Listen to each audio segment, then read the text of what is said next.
Well, ladies and gentlemen, if you ever needed more evidence to not buy any game on day one, especially a game that you know is not going to give the gamers what they want, like Suicide Squad Kill the Justice League, well, you have another example of it in this particular video, and we're all here to make fun of it. So apparently Suicide Squad Kill the Justice League has a $100 deluxe edition, which I didn't even know of because, again, screw this game. I don't even care.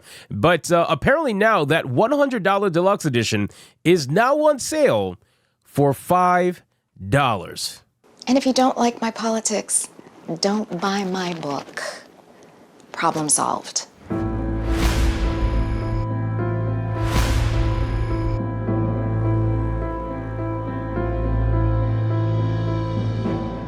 Yes, ladies and gentlemen, this is an absolute mega flop, one of which Warner Brothers, I'm sure, is going to continue to double down on, because according to the most recent leaks, which I've covered in previous videos, they plan to bring Deadshot, and they also plan to bring Batman into the game, ending on Season 6. Now, I don't know if they're actually going to bring these characters into the game, but I gotta imagine, with the most recent discounting of this game, they're trying to get as many players as they possibly can. They are desperate to try to fill those servers, that ultimately it's going to lead to just a massive failure and more money lost. So let's get into this article, guy, from That Park Place. But of course, before we do, if you are new here, just consider hitting that subscribe button. I would greatly appreciate it, and like the video to push us out into that YouTube algorithm. Now, again, I haven't checked on Suicide Squad Kill the Justice League in a while. I was just checking on Hyperlight over on SteamDB. Let's see what Suicide Squad Kill the Justice League is actually doing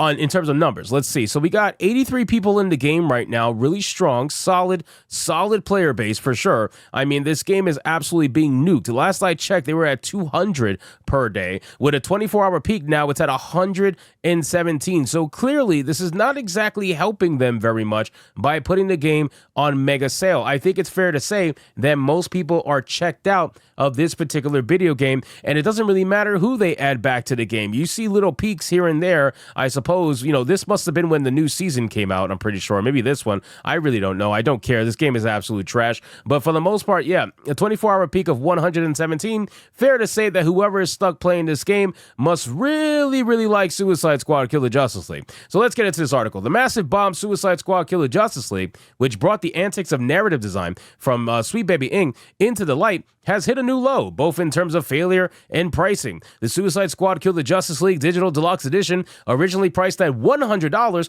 is currently on the Epic Games Store for just $5. Set in the beloved Rocksteady Arkhamverse, Kill the Justice League is one of the most epic video game fails in history. It lost Warner Brothers an estimated $200 million and caused massive layoffs at Rocksteady. Suicide Squad was heavily influenced by Kim Blair's Sweet Baby Inc., so much so that the controversial narrative consulting firm had its own marked section of the game's end credits sequence. Now, again, guys, one thing that came out from Sweet Baby Inc. that I think everybody can be extremely happy to talk about is the simple fact that Sweet Baby Inc. was found out, and consultancy firms were found out, and the rabbit hole was explored because of this game's failure. People just couldn't understand why was this game so absolutely trash. And a lot of the reasons why it was trash wasn't even directly about Sweet Baby Inc. That's the hilarious thing about all of this, right? Sweet Baby Inc. was just the icing on this terrible cake that people were forced to eat, because everybody bought this game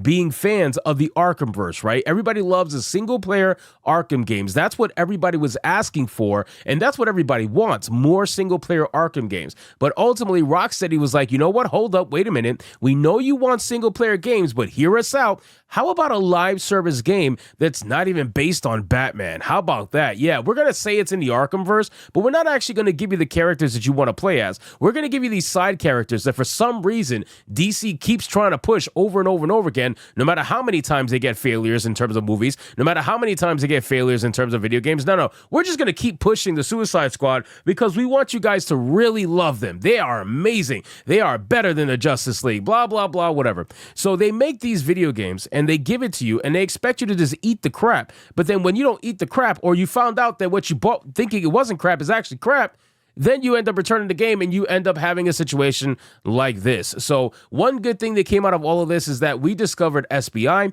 and SBI, by discovering them, has led down a rabbit hole of Gamergate 2.0, where we have gotten an ungodly amount of wins in this entire scenario that I honestly have trouble keeping up. So then it says the Suicide Squad Kill the Justice League Digital Deluxe Edition launched at a price of $100. It features Justice League outfits for the squad, 3 notorious weapons, 4 weapon dolls, 1 Battle Pass token, and 4 color swatches. The $5 price point is only available on the Epic Games Store. Steam, PlayStation, and Xbox Store still list the title at $100. That's absolutely insane. If anybody buys this at $100, that is absolutely insane. I feel bad for the people that bought this day one at $100. You guys got bamboozled so unbelievably hard, and I hope that you were able to refund it, which, let's be real, you probably weren't able to, because by the time you found out this game was absolute slop, it was too late and you already had too many hours into the game. But still, the people, this is why you got to be careful buying games on day one, right? Especially when it's a video game that is such a drastic change from whatever it came before, right? Buying Dragon Age the Veilguard,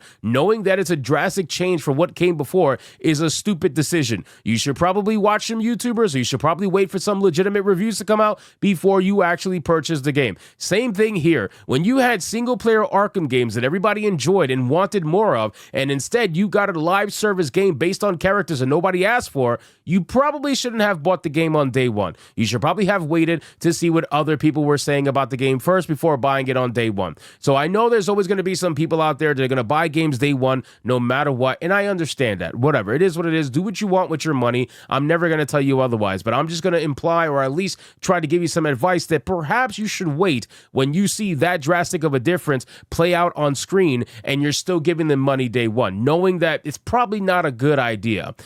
This constitutes a whopping 95% off of the original price, which is practically unheard of for a game that's not even 1 year old. But when you look at the current concurrent player count on Steam, you start to realize why retailers are essentially giving this game away. Suicide Squad Kill the Justice League has an all-time concurrent player record of 13,459 players on Steam. 9 months ago, this number was the laughingstock of the gaming world, and rightfully so, but it's Woodstock compared to where the game sits now. As of writing, this game has only 84 people playing worldwide. In the last 24 hours, it's seen a peak of 117. As the title is a live service game, the strategy seems to be dangling the Suicide Squad Kill the Justice League Deluxe Edition in front of players at a low price with the intent of bringing them in and making money off of them through microtransactions. That's exactly what it is.